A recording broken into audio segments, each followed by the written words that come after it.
Kevin, so thanks for joining with us in advance of the cup tie at Ross County. Obviously we kick off the interview by tackling the big headline of the week. After a week of turmoil at Raith Rovers, some might say, what have you made of the developments that have taken place? Obviously when I spoke to Barry on Tuesday and I understood his intentions, it was disappointing, but I understood his thought process, and from there, in terms of football, you move on. That's all you can do. You can't dwell on anything that goes on, and straight away, as soon as I was informed of how the next progression was for me, my main focus then became Ross County. Spent the next probably 36-48 hours preparing for Ross County, preparing the players for training today, and that's all you can do. There's no as much as it's disappointing, you have to move on. You can't allow your emotions to come into things. You just quickly move on. You quickly focus, and that's part of being a footballer. As a footballer, you win games or you lose games, and you need to refocus yourself.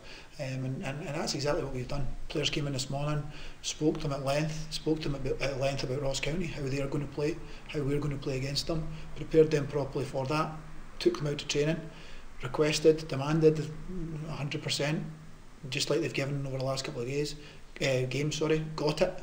And I'm delighted with the players, absolutely delighted with them. Their effort and application, their professionalism, and their ability to move on has been outstanding. Yeah. And just touching on something that you've already covered there, with the team joint top of the table after two good wins, was the news a surprise? I think that it's like anything. I think a lot of people are be surprised from the outside. Obviously, I worked very closely with the manager. Had a really good working relationship with him. I thought that we had a good team, me and him, and I still believe that.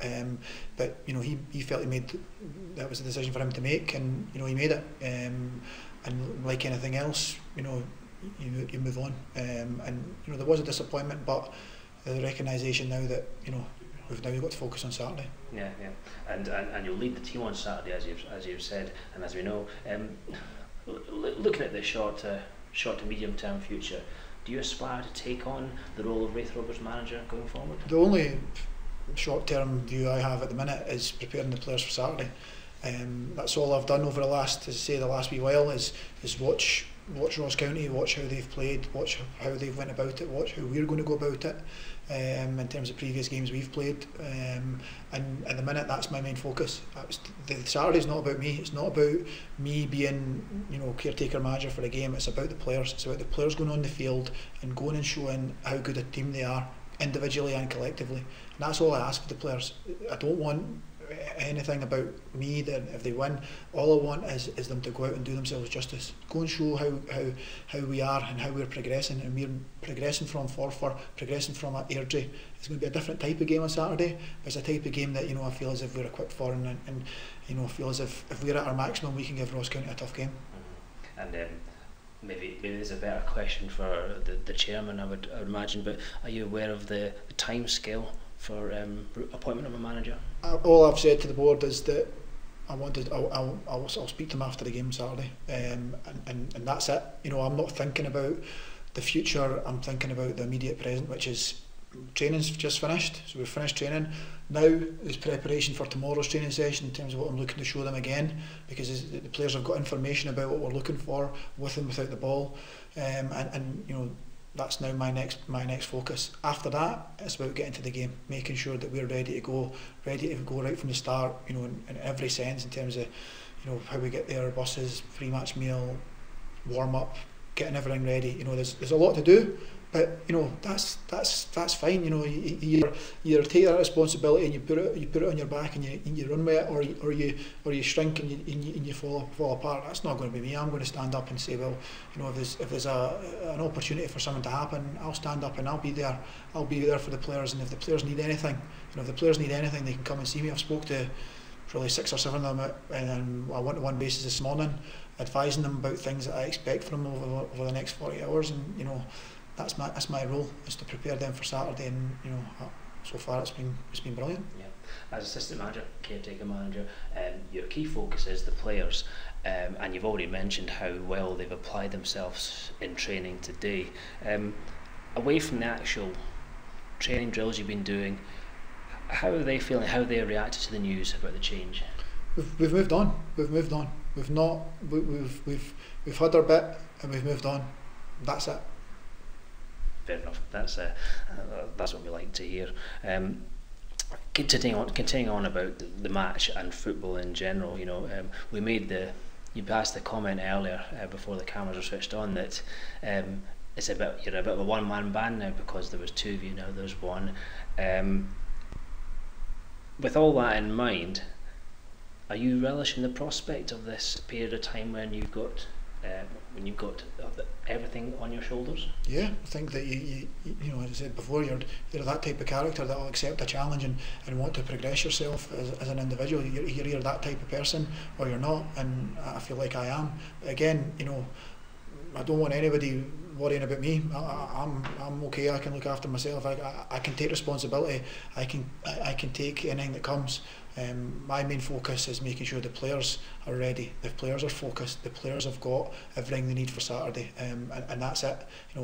It's not about worrying about whether I've got one or two or three people there. It's about the players in the field. They're the ones that are there to do the job for Raith Rovers. Great. And with that game in mind, we always ask the question, what's the injury news? We know that Ian Davidson's suspended. Yeah. What's the overall injury picture looking like? Overall injury picture is that everybody in the squad is available. One or two are at different stages of fitness. One or two I've got a couple of things that we need to sort of keep an eye on, but I'm expecting a full squad of players ready for Saturday. Yeah.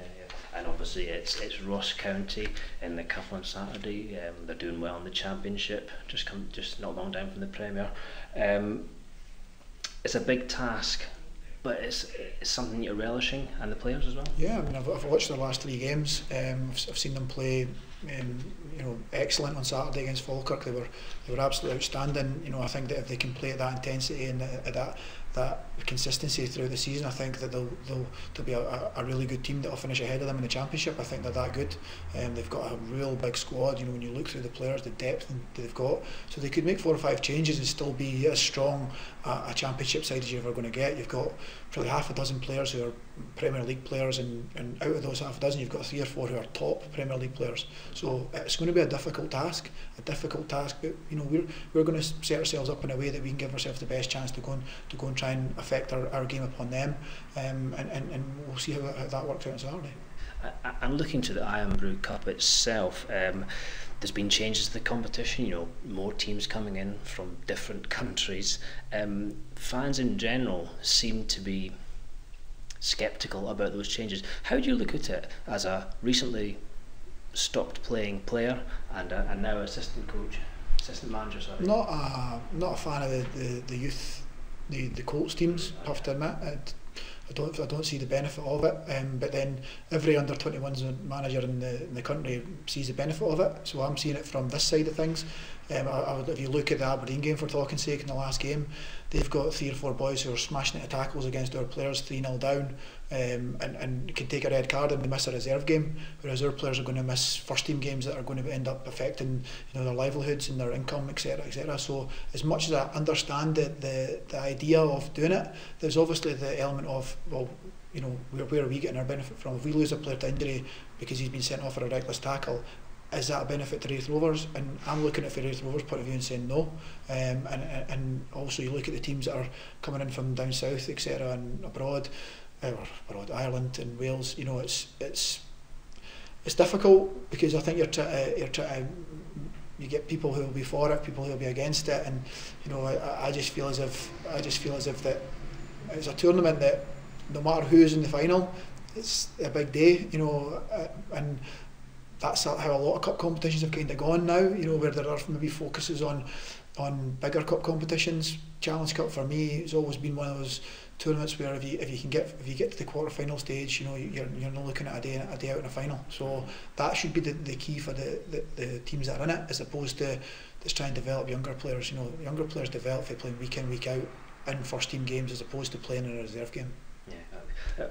my final main question, with it being a cup tie away from home against a team from the division above, is there a temptation to make wholesale changes to the lineup and maybe even the formation from what's previously gone on? Well, I think that what I would always do is I would always look at where can we benefit. Where can we benefit from in terms of formation, in terms of personnel, in terms of what they can do against us. I think that's part of it. Part of looking at that picture and saying, what's best for us. So that there are elements to the team, the formation that we're looking at, and to be honest, we've looked at it and it's set in stone now. It's set in stone to this morning.